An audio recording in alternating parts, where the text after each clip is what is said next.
The boy who practiced falling. Some kids run toward the edge without ever looking down. They laugh. They race the wind. They trust the ground to stay where it is. Milo wasn't like them. Milo noticed the space between things, the distance, the drop. When he looked down, the world felt too big, and his legs remembered before his mind could. So he stayed halfway, pretending to tie his shoes, pretending he didn't mind being left behind. At home, he tried anyway. He jumped from couches with cardboard wings, from chairs with umbrellas, from beds with bed sheets tied like capes.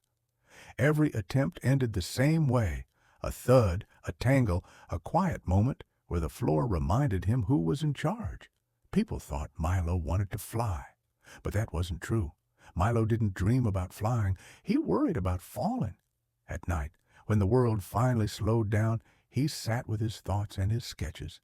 Every flying machine crossed out, every idea erased, until one drawing stayed, a small stick figure, falling and smiling.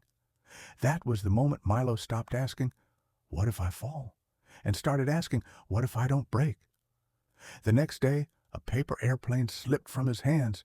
It dove fast, too fast. Then, just before it disappeared, the wind caught it. Not perfectly, not smoothly, but enough. Enough to slow the fall, enough to change everything. Milo wrote 2 words in his notebook and underlined them twice. Practice falling. Not to be fearless, not to be perfect, just prepared. He stitched cloth, tied knots, tested tension. The wind played with the fabric like it was curious, too. And when his mother watched from the doorway, she didn't stop him. She just nodded. Back at the cliff, the wind was louder, the drop still there. His hand shook as he tightened the straps. So he stopped, breathed, let the fear sit beside him. Then he opened his arms and stepped forward. For a moment, there was only air, the rush, the panic, the terrifying reminder that gravity never forgets. Then the wind answered.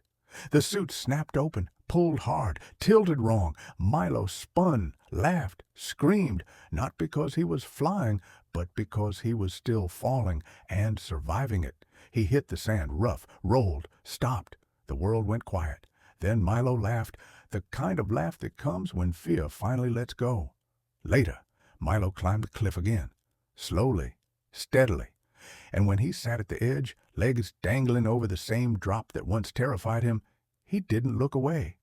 He smiled, because fear hadn't disappeared. It never does. But Milo learned something important. You don't have to fly to be brave. You just have to learn how to fall without breaking. Soft pause. And sometimes that's enough.